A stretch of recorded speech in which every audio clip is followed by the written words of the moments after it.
તાંદલિયા વિસ્તારમાં કિસ્મત ચોકડીના પાસે છે, પેટ્રોલ પંપના પાસે અમે આયા. અમને ઘરે એવું ફોન આવ્યું કે એને અટેક આવ્યું છે.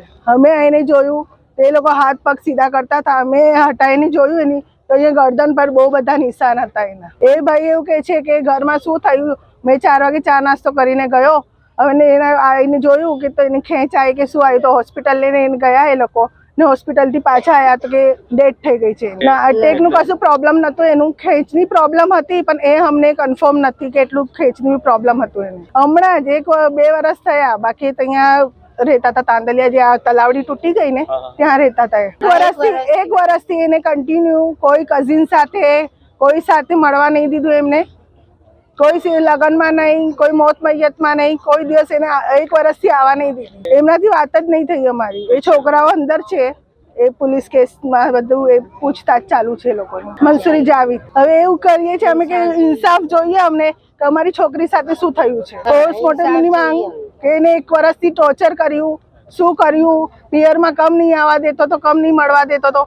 હોય ઇન્સાન છે, ભૂલ થાય, અને એટલું બધું ટોર્ચર બી ના થાય ને. શેખ રેશમા જે ફરિયાદી છે એમના જણાવ્યા મુજબ કે એમના જે દીકરી છે એમનું મૃતદેહ છે જીપી પોલીસ સ્ટેશન વિસ્તારમાં, તાંદલિયા વિસ્તારમાં, એકતાનગરમાં શંકાસ્પદ હાલતમાં મળી આવ્યો હતો.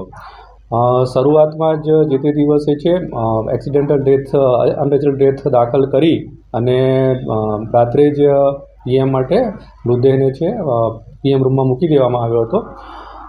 શરૂઆતમાં જે સિમ્ટોમ્સ જણાતા હતા કે એને કોઈ પણ જગ્યાએ થ્રોટ છે એ બેસી ગયેલો હોય એવું બહારથી દેખાતું નહોતું, અને બીજા કોઈ સિમ્ટોમ્સ એવા લાગતા નહોતા કે એનું કોઈક સ્ટ્રેંગ્યુલેશન થયું હોય. તો પછી પીએમ રિપોર્ટ કરતાં પીએમમાં જાણવા મળેલ કે એનું સ્ટ્રેંગ્યુલેશન જ થયેલું છે અને ગળું ઘોટાવાના કારણે એનું મૃત્યુ થયેલું છે. તો એ પછી એના જે વાલી છે એની ફરિયાદ લઈ અને 103 મુજબની ફરિયાદ લઈને આગળની કાર્યવાહી કરવામાં આવેલ હતો. પૂછપરછ દરમિયાન જે આરોપી છે એનો પૂછપરછ દરમિયાન જાણવા મળેલ હતું કે આ જે આરોપી છે એના લગ્ન છે આજથી 17 વર્ષ પહેલાં મરણ જનાર સાથે થયેલા હતા અને નવાપુરાના રહેવાસી હતા. અને આ જે પતિ છે સતત શંકાશીલ હતો કે ભાઈ આ મારા વાઈફ છે, એમનું કોઈક જગ્યાએ કંઈક ચાલી રહ્યું છે, એવી શંકાને કારણે કે આડા સંબંધ હોવાની શંકાને એને સતત શંકા રહેતી હતી. અને કાલે તે દિવસે પણ એને લઈને એની બોલચાલ થઈ હતી અને આવેશમાં આવી જઈને આણે એનું દુપટ્ટાથી ગળું ઘોટીને મૃત્યુ નિપજાવેલ હતું.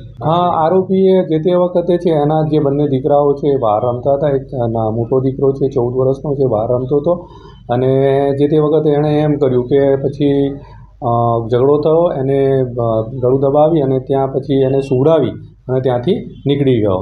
અને પછી પેલો એનો બાળક છે, જે છોકરો છે, અંદર આવ્યો અને આવીને પછી એના માતાને જગાડવા જતા એ મૃત હતા. પછી એના પિતા ત્યાં આવ્યા તો એને અલગ અલગ હોસ્પિટલમાં લઈને ગયા. જોકે ખરેખર મૃત્યુ જ પામેલા હતા, પણ અલગ અલગ હોસ્પિટલમાં લઈને ફર્યો જેથી કરીને કોઈને શંકા ના જાય.